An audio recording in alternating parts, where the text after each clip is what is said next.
আন্তর্জাতিক খ্যাতিসম্পন্ন মুফাসসিরে কোরআন বিশিষ্ট ইসলামী চিন্তাবিদ জনাব আলহাজ হযরত মাওলানা কামরুল ইসলাম সাইদ আনসারী সাহেব হুজুর এখনই আপনাদের সম্মুখে কোরআন এবং হাদিসের আলোকে মহামূল্যবান তাশরিফ করবেন।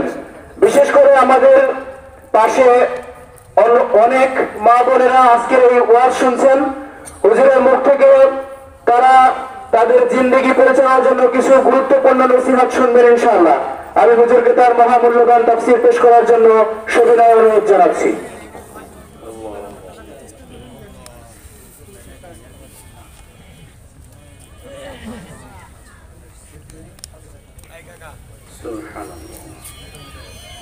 السلام عليكم ورحمة الله وبركاته. الحمد لله رب العالمين.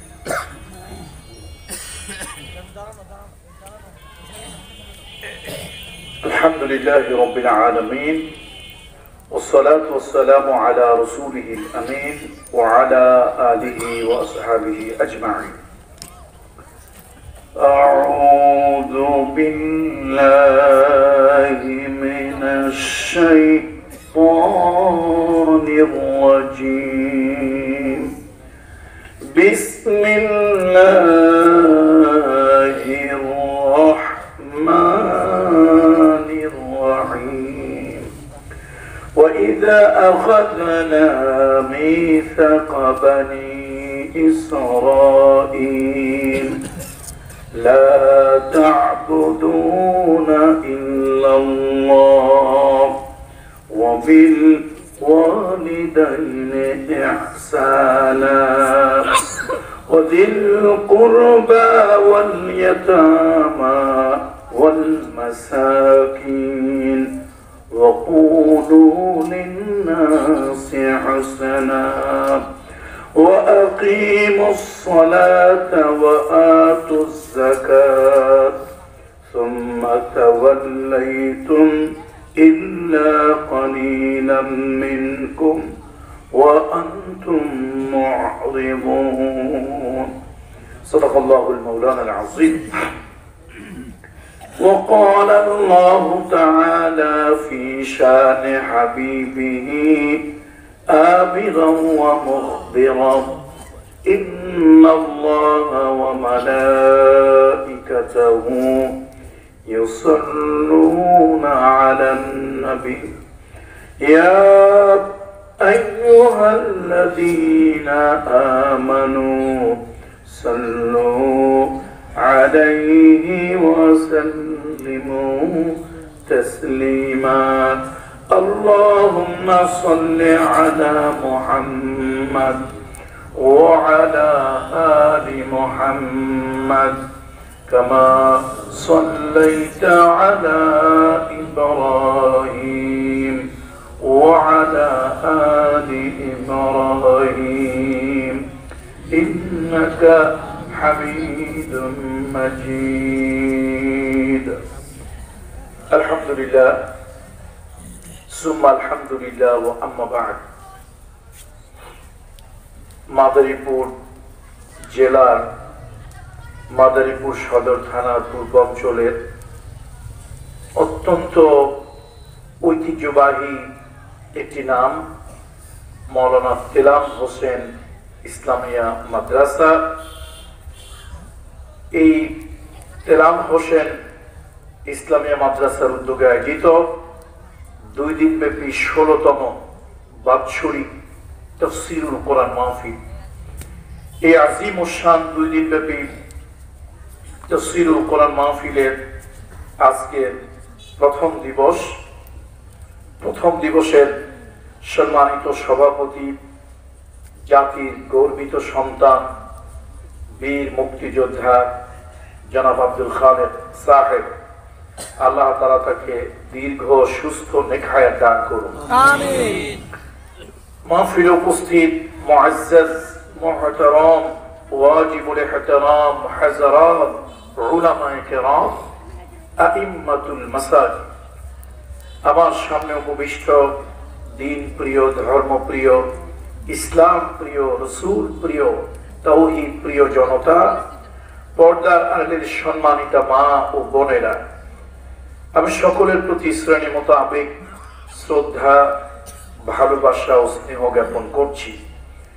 আল্লাহ তাআলার মেহেরবানি, আলহামদুলিল্লাহ, আল্লাহ তাআলা কোরআনুল কারীমের মাহফিলে আমাদেরকে আসার সুযোগ দিয়েছেন। এই জন্য রব্বে কারীমের দরবারে সিজদায় পড়ে শুকরিয়া আদায় করছি, আলহামদুলিল্লাহ।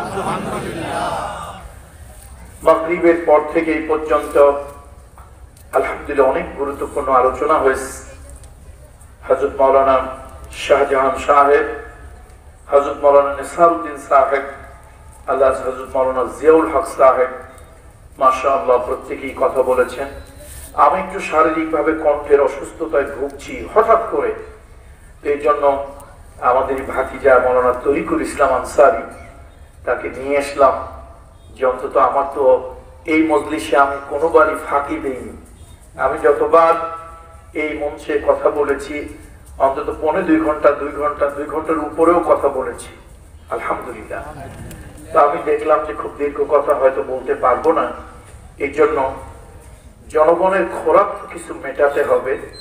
তো আমি মৌলানাকে ভাতিজাকে জোর করে নিয়ে আসলাম, আলহামদুলিল্লাহ। তিনিও কিছু কথা আপনাদের মাঝখানে রেখেছেন। তো যেহেতু মহিলারা আছেন, পুরুষেরা আছেন, আজকে হয়তো ওইভাবে কথা বলতে পারবো না, কাটা কাটা কিছু কথা আপনাদের শুনতে অসুবিধা হবে না তো? বোঝা যাচ্ছে আমার কথা? আলহামদুলিল্লাহ। আমি চেষ্টা করব বেমাশিয়াতিল্লাহ, বেফাদলিল্লাহ, বেইজনিল্লাহ কথা বুঝিয়ে বলার জন্য। তারপরও যদি আমি অপারগ হই, এটা হচ্ছে আমার ওজর। আল্লাহ তাআলা মাজুর হিসেবে আমাকে ক্ষমা করুন, আপনাদেরকে আল্লাহ তাআলা ইহসান করুন, রহম করুন, বলিন আল্লাহুম্মা আমিন। যেহেতু আমাকে একটা ধারণা দেওয়া হলো যে মহিলারাও আছে, পুরুষও আছে, তো নারী এবং পুরুষের জন্য খুব গুরুত্বপূর্ণ কিছু সামাজিক শিক্ষা, আকীদাগত শিক্ষা, সামাজিক কিছু শিক্ষা কোরআনুল কারীমের সূরা বাকারা এর 83 নম্বর আয়াতে মুকদ্দাসা আমি তেলাওয়াত করেছি। মা বোনরা যারা আছেন, আজকে আমি আসলে ওইভাবে কথা বলতে পারবো না, দীর্ঘ বলতে পারবো না, এবং কণ্ঠের সমস্যার কারণে টেনে টেনে কথা বললে কিছুই বুঝতে পারবেন না। তো আজকে একটু খুতবা, জুমার খুতবা এইভাবেই আলোচনা হোক, সকলের জন্য আলহামদুলিল্লাহ যেন উপকার হয়, সেই জন্য কোরআনুল কারীমের সূরা বাকারার 83 নম্বর আয়াতে মুকদ্দাসা তেলাওয়াত করেছি। আল্লাহ তাআলা বনি ইসরাঈলদের থেকে ওয়াদা নিয়েছিলেন, প্রতিশ্রুতি নিয়েছিলেন, এই কাজগুলি তোমরা করবে। আল্লাহ তাআলা আমাদেরকে সেটা শোনাচ্ছেন। কারণটা কি? আমাদের কাছ থেকে আল্লাহ প্রতিশ্রুতি, ওয়াদা চাচ্ছেন। বনি ইসরাঈলদের কাছ থেকে যেরকম ওয়াদা নিয়েছিলাম, এই আমলগুলি, এই কাজগুলি তোমরা করবে। আমার নবী, আমার হাবিবে কিবরিয়া মুহাম্মদ সাল্লাল্লাহু আলাইহি ওয়াসাল্লামের উম্মত, তোমরাও যেন এই ভালো কাজগুলি করো। আল্লাহ তাআলা সেটা আমাদের উৎসাহ দিচ্ছেন। আমি একটা জিনিস চিন্তা করেছি, কোরআন কারীমের মধ্যে বিগত যত জাতির ইতিহাস আল্লাহ তাআলা বলেছেন, সব থেকে বেশি আল্লাহ তাআলা বনি ইসরাঈলের কথা বলেছেন। বলেন তো কাদের কথা একটু বেশি বলেছেন? কারণটা কি? কারণটা কি আছে না? কারণ হলো আল্লাহ নিয়ামত সব থেকে বেশি ভোগ করছে এই বনি ইসরাঈল, আর আল্লাহর সাথে সব থেকে বেশি নাফরমানি করছে এই বনি ইসরাঈল। মানে চরিত্র ছিল ওই যে দেশ গ্রামের মহিলারা, বলি এটা আবার কোরআনের কথা না, হাদিসের কথা না, পেঁচ লাগাইয়েন না, এটা কোরআন হাদিসের কথা না, দেশ গ্রামের মহিলারা, হ্যাঁ গ্রামের মহিলারা কি বলে যে কুত্তার লেজ যদি 14 বছর সুঙ্গার মধ্যে ধরে রাখে, এরপরে বাইর করলে যেই সেই, এটা গ্রাম্য কথা, যেই সেই। তো আমরা বনি ইসরাঈলে তো অত শক্ত কথা বলতে পারি না। গ্রাম্য মহিলারা না হয় আদব কায়দা নাই, অথবা তারা লেখাপড়া জানে না, যা মনে চাইলো তাই বললো। আমরা একটু বললে ভদ্র ভাষায়, শালীন ভাষায়, সুন্দর সংযত কথা বলতে হয়, নাকি বলে? তাদের চরিত্রটা এরকম ছিল। আল্লাহ আকাশ থেকে আল্লাহ মান্না সালুয়া খাবার দিত, প্রত্যেকদিন সকালবেলা উঠে এই মান্না সালুয়া পড়ে থাকতো, আকাশ থেকে আসতো, সেগুলি তারা খাইতো। কথা ছিল যতদূর পারো ততদূর খাও, কিন্তু খবরদার ঘরের মধ্যে নিও না, চরিত্র তো খারাপ, চিন্তা করে খাইলাম, ঘরের মধ্যে একটু ঘুমায় ঘুমায় খাবো, শুয়ে শুয়ে খাবো, বসে বসে খাবো। যদি আবার ইনকেস কোনো কারণে আগামীকালকে সকালবেলায় খাবার না আসে তো এইটা খাবো। কথা ছিল যতদূর পারো ততদূর খাও, ঘরে নিয়ে জমা করিও না। আল্লাহ তাআলা ফেরাউনের লোকজনরা যখন ধাওয়া করলো, আল্লাহ তাআলা তাদের প্রতি রহম করলেন, দরিয়ার মধ্যে 12টা রাস্তা বানায় দিলেন। 12টা রাস্তা কেন? ওই যে কিছু রাজনৈতিক লোকজন আছে একই দলে কিন্তু এই কয়জন হলো এই নেতার অনুসারী, ওই কয়জন হলো ওই নেতার অনুসারী, চেয়ারে আগে কারা বসবে এই নিয়ে লাগাইছে গন্ডগোল। শেষে অনুষ্ঠান কি হবে? চেয়ার ছোড়াছুড়ি, চেয়ার পিঠে পিঠে এইটা দেখতে দেখতেই যান শেষ। এরকম হয় কি হয় না? একই দলের লোক, আগে বসবে কে, পিছু বসবে কি, এখানে বসবে কি, ওখানে বসবে কি, এই নিয়ে লাগছে মারামারি। পুলিশও এখন মারামারি থামাইতে পারে না। অন্য দলের লোক তো ভয়টি আসে না, বাবা যদি আমরা আবার এইটার মধ্যে যাই না জানি মূলা ছুরিতে আমাদের ফাঁসি হয়ে যায়। এখন বনি ইসরাইল ওরা 12 গোত্রের লোক ঈমান আনছে। চরিত্র আমাদের মতো কিছু, মাশাআল্লাহ, আমরা যেরকম জিলাপির মতো সোজা, ওরাও ছিল জিলাপির মতো সোজা, খুব ভালো মানুষ, ভদ্র মানুষ।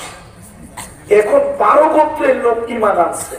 যদি ওরকম পিঠাপিঠি লাগে, দরিয়ার মধ্যে দিয়ে রাস্তা আল্লাহ একটা বানাইছে, যদি বলে ওরা আগে কেন যাবে, আমরা আগে যাবো, পাশের লোক যদি বলে মিয়া তোমরা আগে যাবা, আমরা তো করছি কি? আল্লাহ তাআলা ফেরেশতাদেরকে হুকুম দিলেন 12টা রাস্তা বানাও, মারামারি কিলাকিলির দরকার নাই। তোমরা যে যে গোত্র এক একজন এক এক গোত্র এক এক রাস্তা দিয়ে হাঁটো। কেউ আবার বলতে পারে ওই গোত্রের লোক ঈমান আছে বেশি, তারা মানুষ বেশি, আমরা সংখ্যায় কম, এই পানির মধ্যে দিয়া, সমুদ্রের ভিতর দিয়া, নদীর ভিতর দিয়া এই পানির রাস্তায় হাঁটবো, আমাদের যদি ভয় লাগে, অন্তত কুমির টুমির বা অন্য কিছু বড় মাছ টাছ কিছু তো ধরে কিনা খায় কিনা, যদি ভয় লাগে, আল্লাহ তাআলা কি করলেন? সে ব্যবস্থা করে দিলেন। কেন জাতি তো একটু তেরা, আল্লাহ তাআলা ব্যবস্থা করলেন এই রাস্তার মানুষ ওই রাস্তায় না যায়, ওই রাস্তার মানুষ এই রাস্তায় না আসে, দুই রাস্তার মাঝখান দিয়ে আল্লাহ তাআলা পানি দিয়ে দেয়াল বানিয়ে দিলেন। কিন্তু সে দেয়ালটা গ্লাসের মতো পরিষ্কার। ওই রাস্তার লোকেরা হাঁটতে এই রাস্তার লোকদেরকে দেখে, এই রাস্তার লোকেরা হাঁটতে আর এক রাস্তার লোকদেরকে দেখে। সুবহানাল্লাহ বলবেন না? এই যে হাজারো নিয়ামত আল্লাহ কাদেরকে দিলেন? দেওয়ার পরেও ওই যে বলছিলাম ভদ্র মানুষ, খুব ভালো মানুষ, চরিত্র ছিল কিসের মতো সোজা? জিলাপির মতো সোজা। তো আল্লাহ তাআলা তাদের কিছু কথা আমাদেরকে শুনিয়েছেন। এখানে ভালো কয়েকটা কথা আল্লাহ তাআলা, আল্লাহ সব কথাই ভালো, আল্লাহু আকবার, আল্লাহু আকবার। তবে এই কথাগুলো মানবিক শিক্ষার জন্য। দেখুন, ছাগলের পেটে যেটা জন্মগ্রহণ করে ওটাকে আমরা ছাগলের বাচ্চা বলি। বড় হইলে স্কুলে পড়ে না, কলেজে যায় না, মসজিদে আসে না, মক্তবে যায় না, ছাগলের বাচ্চা এমনি এমনি সাবালক হইলে এটা ছাগল। কুত্তার বাচ্চা, কুত্তার পেট থেকে আসলে কুত্তার বাচ্চা বলি। এটাও কিন্তু স্কুল কলেজে যাওয়া লাগে না, কোনো পাঠশালা বিদ্যালয় ভর্তি হওয়া লাগে না, এইটাও বড় সাবালক হইলে আর কুত্তার বাচ্চা করে, এটা কুত্তাই কয়। বাঘের বাচ্চা, ভাল্লুকের বাচ্চা একই অবস্থা। তাহলে বাঘের বাচ্চা, বাঘের পেটে, ভাল্লুকের পেটে, শুয়ারের পেটে, কুকুরের পেটে, ছাগলের পেটে, গরুর পেটে জন্মগ্রহণ করলে গরুর বাচ্চা অটোমেটিক হওয়া যায়, ছাগলের বাচ্চা এমনি হওয়া যায়। কোন স্কুল কলেজ মাদ্রাসায় পড়া লাগে না, কোন তালিম তরবিয়াত নিয়ম কানুন মানা লাগে না, এমনি হয়ে যায়। কিন্তু আশরাফুল মাখলুকাত মানুষের ঘরে জন্মগ্রহণ করলেই মানুষের সন্তান মানুষ হতে পারে না। তাকে কিছু নিয়ম কানুন, তাকে কিছু নিয়ম কানুন শিখতে হয়, জানতে হয়, মানতে হয়। না হলে মানুষ বাহিরের চেহারায় মানুষ, ভিতরটা একটা পশু, জানোয়ার, ইতর, বর্বর। এই জন্য কিছু লোকের উদাহরণ আল্লাহ স্বয়ং কোরআনুল কারীমের মধ্যে কিছু লোকের উদাহরণ আল্লাহ তাআলা দিয়েছেন। উলাইকা কাল আনআম বাল হুম আযাল। এই মানুষগুলো হলো পশুর মতো না, পশুর থেকেও নিকৃষ্ট। আল্লাহু আকবার। তাহলে আমাদের কার বাচ্চা?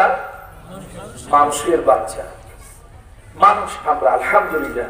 তবে বাহ্যিক সুরতে মানুষ হলেই চলবে না, আসলে মানুষ হওয়া দরকার। এই আসলে মানুষ হওয়ার জন্য আমাদেরকে কিছু নিয়ম, কিছু কানুন, কিছু ভদ্রতা, কিছু সভ্যতা ইত্যাদি মানতে হবে।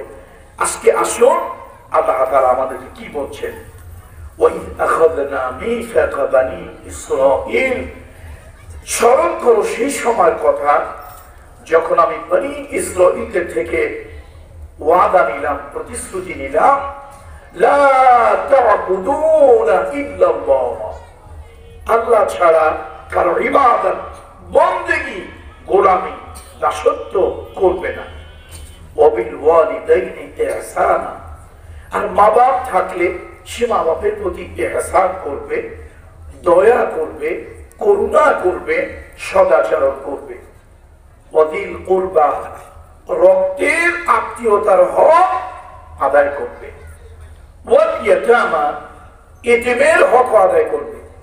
ওয়াল মাসাকিন, এবং অভাবী, অভাবগ্রস্ত মানুষগুলোর হক আদায় করবে। ওয়াকুলু লিন-নাসি হুসনা, আর মানুষের সাথে সুন্দর, সংযত, মানবিক কথা বলবে।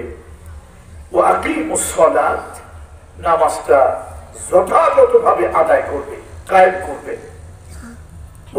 ওয়া আতুজ যাকাত, আর ধনী যেন আরো ধনী না হয়, গরিব যেন আরো গরিব না হয়।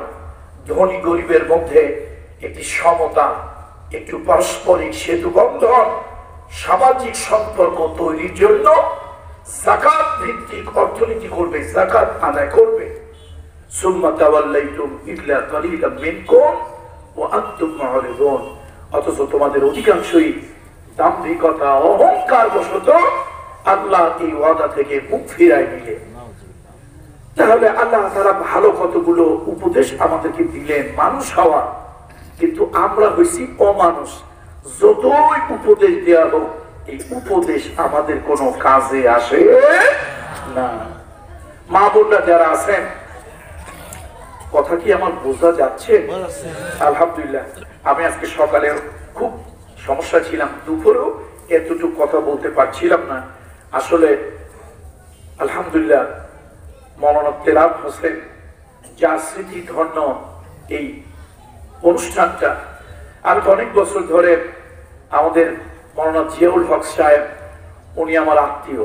আলহামদুলিল্লাহ, আত্মীয়তা হওয়ার আগ থেকে, পর থেকেই আমরা বলবো যে এই মাদারীপুরে বিভিন্ন জায়গায় আমার আশা। কিন্তু আলহামদুলিল্লাহ, আলহামদুলিল্লাহ, আমি এখানে আমাদের মৌলানা নজরুল ইসলাম সাহেব সহ অনেকেরই পরিচয়ের সূত্র ধরে আলহামদুলিল্লাহ এই জায়গায় আমার আশা। অনেকদিন ধরে আসতেছি। এই মাটি বাহাদুরপুরের ঐতিহ্যবাহী সেই দুদু মিয়া, দুদুর মিয়া, তারপরে বাদশাহ মিয়া, এখন তারা আওলাদেরা যারা আছেন তারাও আসেন। আমি গুনাহগার, আলহামদুলিল্লাহ প্রতি বছর আসি। এই স্মৃতির সাথে আমি এমন ভাবে জড়িয়ে গিয়েছি, মনে হয় যে আমার নিজেরই প্রতিষ্ঠান। আলহামদুলিল্লাহ, সম্মানিত উপস্থিতি। তো একেবারে কথা বলতাম না, কিন্তু তারপরও একটু বলা লাগে। এত খুব লম্বা চূড়া কথা বললে হয়তো আল্লাহ না করুন যদি কণ্ঠের আরো সমস্যা, তাহলে তো আল্লাহর অনেক বান্দারা একেবারে পুরো রমাদান মাস পর্যন্ত হক নষ্ট হবে। আমি যতটুকু সম্ভব বুঝিয়ে বলার চেষ্টা করব। মা বোনরা যারা আছেন, মহিলাদের জন্য আজকের ওয়াজটা খুবই জরুরি। প্রথম হলো লা তা'বুদুনা ইল্লাল্লাহ, আল্লাহ ছাড়া অন্য কারো ইবাদত করবে না। এখন ইবাদত কাকে বলে? ইবাদত হলো বাংলায় আনুগত্য, দাসত্ব, গোলামি, বন্দেগী আর হুকুমের তাবেদার, এগুলো হচ্ছে ইবাদত। কারো সামনে মাথা ঝোঁকানো ইবাদত, কারো কাছে কিছু যাচনা করা ইবাদত। ইবাদত ব্যাপক একটা অর্থ। আর মানুষকে আল্লাহ তাআলা বানিয়েছেন আল্লাহর ইবাদতের জন্য। মা খালাকতুল জিন্না ওয়াল ইনস ইল্লা লিয়াবুদুন, ইবাদত ছাড়া মানুষ এবং জিনকে অন্য কোন কাজে আল্লাহ বানায় নাই। তাহলে বলতে পারেন আমরা তো পায়খানা করি, প্রস্রাব করি, ভ্যান চালাই, রিক্সা চালাই, নৌকা চালাই, মাছ ধরি, লাঙ্গল চাষ করি, ক্ষেত খামার করি, চাকরি বাকরি, ব্যবসা বাণিজ্য করি। এগুলি কেন করি? এগুলো ইবাদত, আল্লাহর হুকুম, রাসূলের তরিকায়। এগুলো কি বলুন? এগুলো ইবাদত। মসজিদে নামাজ সালাত আদায় করা ইবাদত, রোজা রাখা ইবাদত, যাকাত দেওয়া ইবাদত, কুরবানি করা ইবাদত, হজ করা ইবাদত, রিকশা চালানো ইবাদত, জাল বাওয়া ইবাদত, লাঙ্গল চাষ ইবাদত, আবার মিছিল দেওয়া ইবাদত। ঠিক, মিছিল দেওয়া কি? কোন মিছিল? মার্কার মিছিল নিয়ে উল্টুকের মতো লাফানো নাকি? না, এই মিছিল হলো অন্যায়ের বিরুদ্ধে, অসত্যের বিরুদ্ধে, তাগুতের বিরুদ্ধে প্রতিবাদ। ফ্রান্স আমার নবীজির ব্যঙ্গ চিত্র করছিল, মনে আছে নাকি? ভুলে গেছেন? আমরা কিছু লোক রাস্তায় লাফাই, কিছু মৌলবী, কিছু নামাজি, এগুলো মুনাফিক, জুব্বাওয়ালা, দাড়িওয়ালা, একটু কুটকুটে তাকায়, টেরা চোখে তাকায়, মিসকি মিসকি হাসে, মানে ভাবখানা এরকম। আমরা বোধহয় কিছু উল্লুক ভাল্লুক রাস্তায় লাফাচ্ছি, লাফাইয়ে হবে কি? এই মুনাফিক গুলো জানে না যে প্রতিবাদ করা ইমানি দায়িত্ব। মান রাআ মিনকুম মুনকারান ফালইউগাইয়িরহু বিয়াদিহি ফাইন লাম ইস্তাতি' ফাবিলিসানিহি ফাইন লাম ইস্তাতি' ফাবিকলবিহি যালিকা আযআফুল ঈমান। তোমরা যদি অন্যায়, অবিচার, অসত্য, জুল ইত্যাদি হতে দেখো, তা ফালইউগাইয়িরহু বিয়াদিহি, হাত দিয়ে ওটাকে উল্টায় দাও। যদি না পারো জবাব দিয়ে প্রতিবাদ করো। এখন আপনার প্রশ্ন হলো, কোথায় ফ্রান্সে কি হয়েছে? আবার মাদারীপুরের এই পুরাতন ফেরিঘাট, এই জায়গায় আমি লাফাইলি কি না লাফাইলি কি? ভাই, এখানে লাফাইলি ওদের বিরাট একটা কিছু ক্ষতি হয়ে যাবে না, আর চুপ করে বসে থাকলো তাদের বিরাট একটা কিছু উপকার হবে না। কিন্তু আমার ইমানি দায়িত্ব আমি পালন করলাম। দেখে কি হয়েছে লাফানোর দ্বারা? ওই যে মুসল্লিরা মসজিদে বসে একটু বাঁকায় বাঁকায়, টেরায় টেরায়, টেরা চোখে তাকাইছিল আর মনে মনে হাসছিল। দেখেন কি হয়েছে? ফ্রান্সে আল্লাহ রাসূলকে অবমাননা করার বিরুদ্ধে তামাম পৃথিবীর মুসলমান যখন ফুসলে উঠেছে, তাদের অর্থনীতিতে ধস নেমেছিল এবং শেয়ার বাজারে হাজার হাজার কোটি ডলার গায়েব হয়ে গেছে। শেষ পর্যন্ত অস্তিত্ব বাঁচাতে ওরা ভাষা নরম করে ক্ষমা চাইতেও কিছুটা বাধ্য হয়েছিল। তাহলে কাজ হয় কি হয় না? আমরা একটু লাফাইছিলাম, যাদের কাছে ভালো লাগে নাই। আমরা ইমানি দায়িত্ব ঠিকই পালন করছি, কাজ কিছু হয়েছে। যারা লাফায় নাই, আল্লাহর কসম, এগুলি ভেলধারী, সুরতধারী, নামাজি, মুনাফিক, লা রাইবা ওয়ালা শাক্কা ফিহি, কোনো সন্দেহ নাই। এগুলি নামাজি মুনাফিক। এগুলি কোন মুনাফিক? নামাজি মুনাফিক। আর বেনামাজি মুনাফিকের তো অভাবই নাই। এই জন্য অন্যায় অসত্যের বিরুদ্ধে প্রতিবাদ করা, সেটাও একটা ইবাদত। লাঙ্গল চালানোর ইবাদত। তবে লাঙ্গলের মাথা যেন আইলে গেলে ঠিক থাকে, এটা খেয়াল রাখবেন।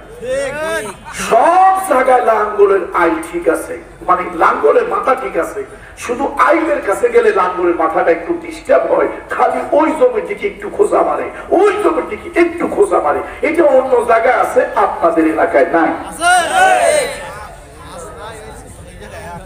আসেনি? আহা, রোগ তো সব জায়গায় আছে। যা হোক, ইবাদত জন্ম থেকে শুরু হবে মৃত্যু পর্যন্ত, দোলনা থেকে শুরু হবে কবর পর্যন্ত ইবাদত। ওয়াবুদ রাব্বাকা হাত্তা ইয়াতিয়াকাল ইয়াকিন। আল্লাহ তাআলা বলেন, মৃত্যু না আসা পর্যন্ত ইবাদত করতেই থাকবে। তাহলে সব কাজ ইবাদত। এই যে নদীতে গিয়ে গোসল করছেন, এটা ইবাদত। গোসল সুস্থতার জন্য। সুস্থ না হইলে আপনি দুনিয়ায় চলবেন কেমনে? আল্লাহর ইবাদত বন্দেগী করবেন কেমনে? পায়খানা প্রস্রাব, এটা ন্যাচারাল কম, হাজত আল্লাহ দিয়েছে, এটা আটকায় রাখলে আপনি বাঁচবেন কেমনে? সুতরাং প্রত্যেকটা কাজের পিছনে কোন হুকুম আছে, এগুলি ইবাদত। আল্লাহু আকবার। তাহলে 8টা কাজ।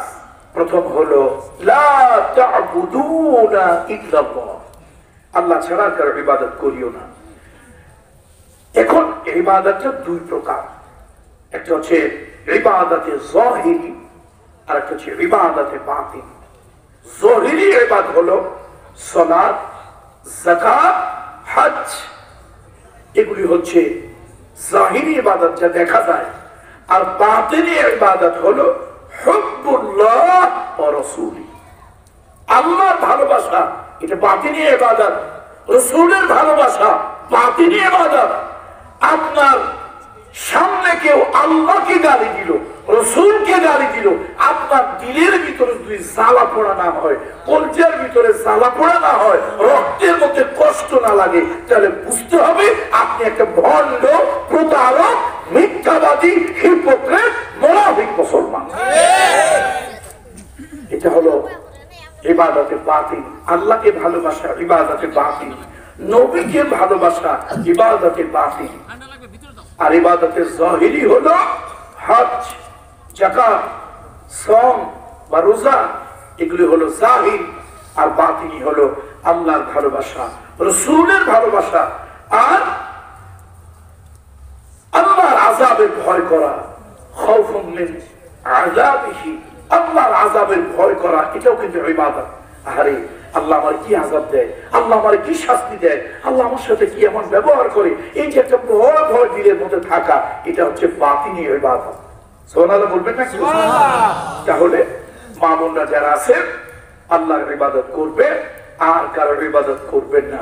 মহিলাদের অবশ্য একটা অভ্যাস আছে, মাদারীপুরের সন্তান আমি কি কিছু জানি না, আমাদের মহিলারা জটলা আর সটলা পিঠ দেখে অস্থির হয়ে যায়, আর কয় মন চলেছে সুরের সব কিসের সাতার বাড়িঘর।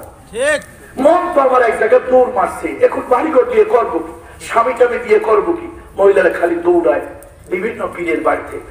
আল্লাহ রাসূল বলেছেন আল্লাহর বাড়িতে মাহরাম ছাড়া আল্লাহর বাড়িতে যাওয়া উচিত নয়, কারো কারোর জন্য জায়েজ নয়। আর সেখানে আমার মহিলারা কোথায় কোথায় চলে যায় পীরের বাড়ি, এগুলি যাওয়া তো ইবাদত নয়, উল্টা কবিরা গুনাহ হয়ে যায়। এই জন্য মা বোনরা যারা আছেন, মা গো, আল্লাহর ইবাদত করবেন, আল্লাহর কাছে চাইবেন।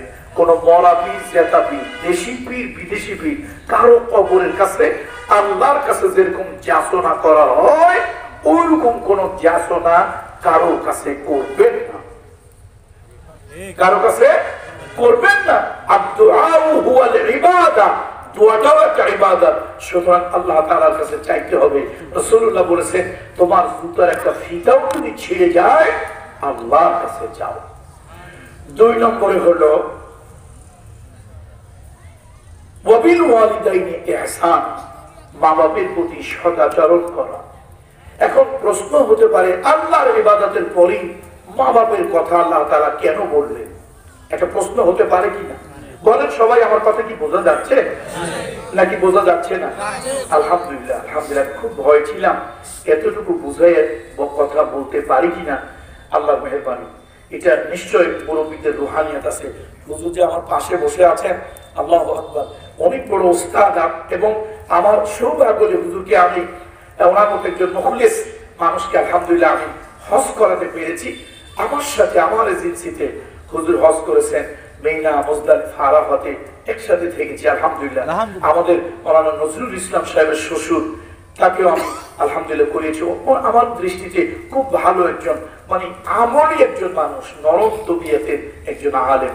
এরকম অনেক আলেমদেরকে মাদারীপুরের আমি তাদের সন্তানের মতো, ছাত্রের মতো, তাদের পায়ে ধুলার যোগ্য আল্লাহ মেহেরবানি মানুষগুলোকে আমি তাদেরকে সাথে নিয়ে অনেক কাজ করার সুযোগ সৌভাগ্য আমার হয়েছে। এটা আল্লাহ মেহেরবানি, আল্লাহ রহমত, দোয়া আমার উপরে। সম্মানিত উপস্থিতি, সম্মানিত মুরব্বীরা, প্রশ্ন হলো যে আল্লাহ তাআলার ইবাদতের পরে আল্লাহ মা বাবার কথাটা কেন বললেন? এটা একটা প্রশ্ন। আল্লাহ তাআলা কোরআনুল কারীমের মধ্যে ইহসান করতে বলেছে, সুবিচার, ন্যায় বিচার করতে বলেছেন। ইন্নাল্লাহা ইয়া'মুরু বিল আদলি ওয়াল ইহসান, আল্লাহকে আমি ন্যায় বিচার করতে বলেছি, সুবিচার করতে বলেছি। এখন বলেন আল্লাহ নিজে ন্যায় বিচার করতে বলে আল্লাহ নিজেই যদি ন্যায় বিচার না করে, তাহলে কি এটা ঠিক হইল?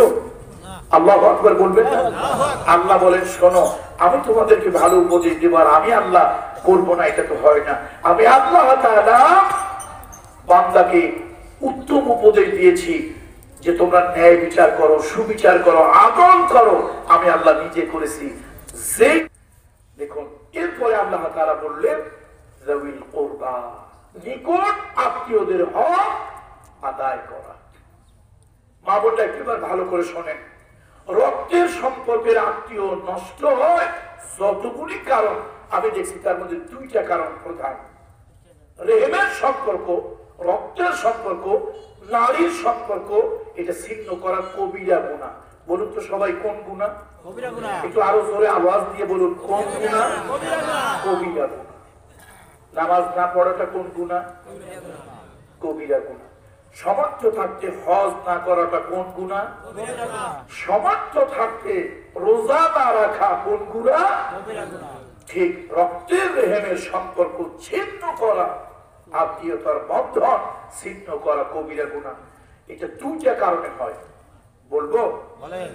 প্রথম কারণ সম্পদ, ধন দৌলতের কারণে রেহেমের সম্পর্ক, রক্তের সম্পর্ক ছিন্ন হয়।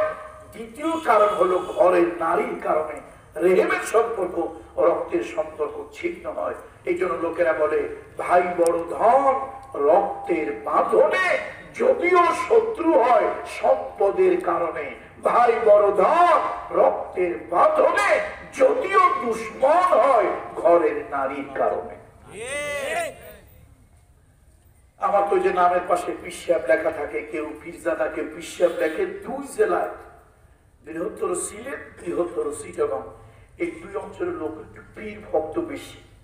এখন পোলাপান আর মুন্সিগঞ্জেরও কিছু লোকজন আছে, ওরা একটু কাঁচা পয়সা ইনকাম করে, তো এই অঞ্চলের কিছু লোকজন আছে পিসাব টিসাব নাম শুনলে খুব ভক্তি করে, টাকা পয়সা দিয়া কিছু মানে তাবিজ কবজ অথবা দোয়া নিতে চায়।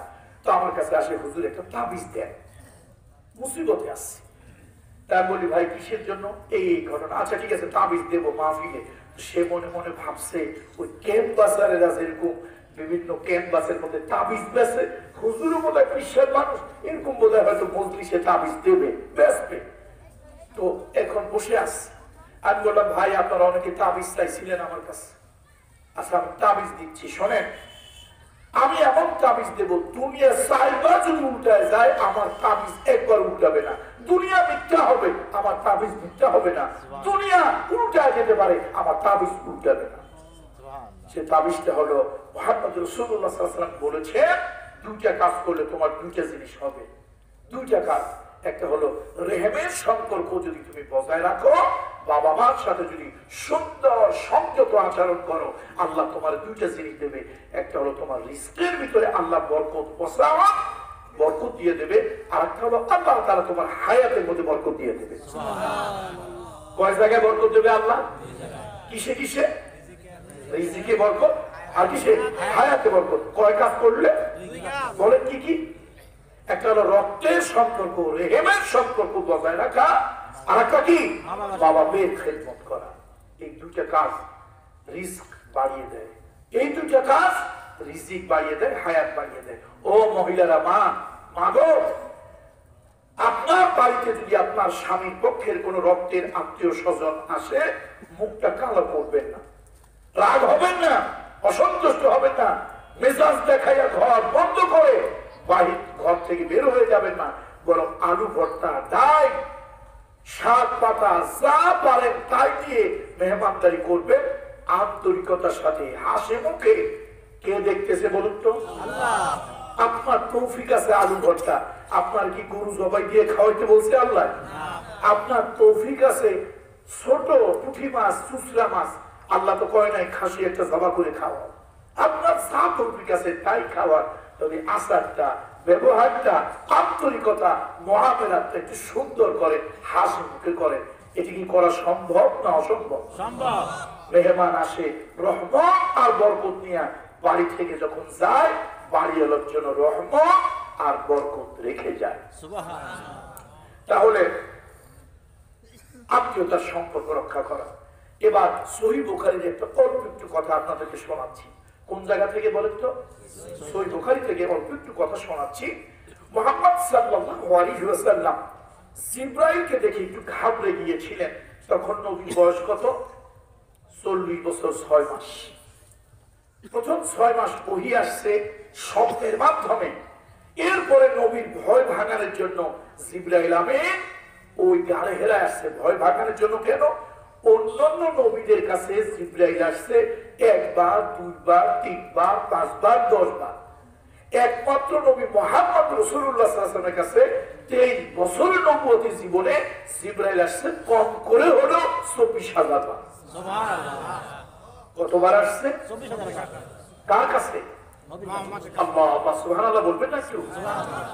আমার নবী, আপনার নবী, আপনার আমার সম্মান বাড়ছে না কমছে? আল্লাহ আল্লাহ আল্লাহু আকবার। আমার নবী, আমাদের নবী, কি সম্মান আমাদের! কতবার আসছে 23 বছরে? 24,000 বারের উপর। তো মুহাম্মদ সাল্লাল্লাহু আলাইহি ওয়াসাল্লামের কাছে যখন জিবরাইল এলো, ইকরা ইয়া মুহাম্মদ, হে নবী আপনি পড়ুন। অনেক লম্বা ঘটনা, আমি ওদিকে যাব না। এই গল্প, এই কথা, এই ইতিহাস, এই মজলিসে আমি 1 বছর শুনিয়েছিলাম। রাসূলুল্লাহ সাল্লাল্লাহু আলাইহি ওয়াসাল্লাম একটু ভয় পেয়ে মা খাদিজার কাছে এলেন। জাম্মিলুনি জাম্মিলুনি, খাদিজা তুমি আবার একটু ঢাকো। জিজ্ঞেস করলেন যে কি হয়েছে তোমার, আপনার কি হয়েছে? রাসূল সাল্লাল্লাহু আলাইহি ওয়াসাল্লাম জিজ্ঞেস করলেন, মা খাদিজা জিজ্ঞেস করলেন রাসূল সাল্লাল্লাহু আলাইহি ওয়াসাল্লামকে। ফাআখবারাহাল খাবার, সব মা খাদিজাকে খুলে বললেন এবং তিনি বললেন যে লাকাদ খাশিতু আলা নাফসি, খাদিজা আমার একটু ভয় লাগতেছে। আমার কি হইল? আমি কি শেষ হয়ে যাব? আমার কি জিনিস ধরলো?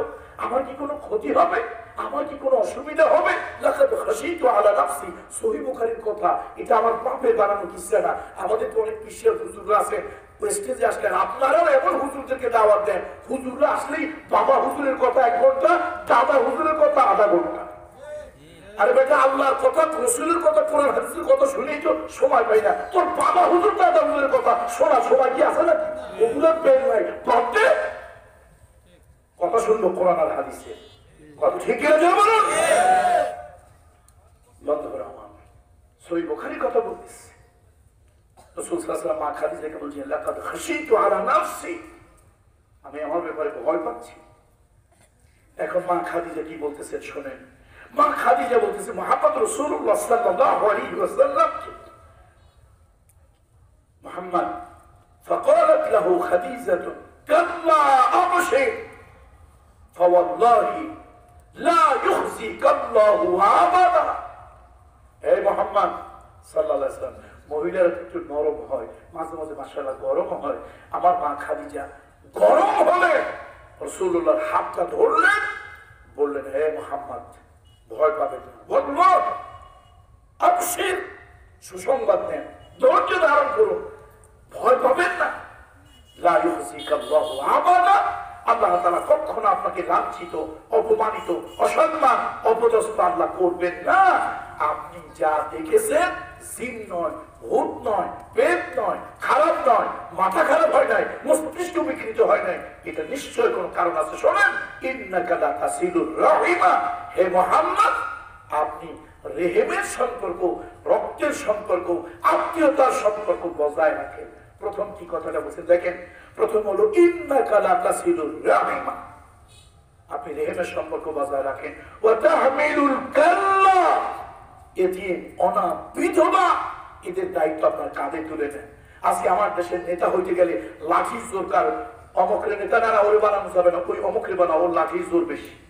কয় যে অমুকের নেতা বানান না, করে না, ওই অমুকের বানা, ওর চাপার জোর বেশি। ও ঠাস ঠাস করে মিথ্যা কথা কয়, এত মিথ্যা কয়, শয়তানও মাঝে মাঝে কয় ভাই তোর ঠ্যাং তুই আগায় দেখ, তোর একটু কদম বুঝি করি। আমি এত মিথ্যা কথা বলতে পারতাম না ভাই। তোর মতো শয়তান দুনিয়ায় থাকলে আমার শয়তানি ডিউটি করা লাগবে না, আমি ঘুমায় থাকলেও কাজ চলবে, তুই থাকলি ভাই পারবি সব।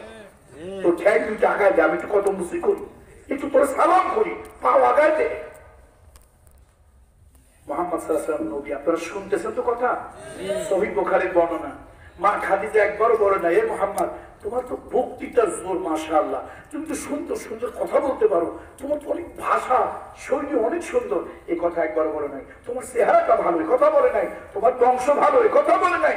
প্রথমে মা খাদিজা বলেন কাল্লা আবশির, এই মুহাম্মদ ভয় পান কেন, অস্থির হন কেন, বলেন লা ইউযিকাল্লাহু আবাদা, আল্লাহ কখনো আপনাকে অপমান অসম্মান করবে না। ইন্নাকা লা তাসিলুর রাহিমা, প্রথম কথাটাই হলো আপনি আত্মীয়তা রেহেমের রক্তের বন্ধন ঠিক রাখেন। একটু চিৎকার দিয়ে বলুন আল্লাহু আকবার। তাহলে বোঝা গেল নামাজি হওয়ার আগে এই চরিত্রগুলি আগে হওয়া দরকার। আমাদের অনেকের সাথে মায়ের পেটের ভাই সম্পদের কারণে ভালো সম্পর্ক নাই। আরে মিয়া তুমি না হয়তো বেশি খাও, ভাইকে বুকে জড়িয়ে ধরো না। ভাই আমি তো তোর ভাই, আমি একটু বেশি তোর প্রতি জুলুম করে আমি একটু বেশি নিয়েছি, আমি তো তোর ভাই, আমার সন্তানগুলি তোরই তো সন্তান। ভাই রে তুইও যে মায়ের পেটের, আমিও তো সেই মায়ের পেটের, তুইও যে বাবার, আমিও তো সেই বাবার। ভাইকে বুকের মধ্যে জড়িয়ে ধরো। বাবার গন্ধ পাওয়া যায় চাচার কাছে, বাবার গন্ধ ফুফুর কাছে, মায়ের গন্ধ মামার কাছে, মায়ের গন্ধ খালার কাছে। এই রেহেমের সম্পর্কগুলো দুনিয়ার সম্পদের কারণে কেমনি নষ্ট করো আমার বুঝে আসে না। আর তুমি 500 টাকার তসবিহ যত মনে মনে ভাবো ভেস্ত গেছো, ফেরেশতারা কয় আয় তোরে ভেস্ত গোলাইয়া খাওয়াবো। তোরে ভেস্ত কিভাবে খাওয়াবো?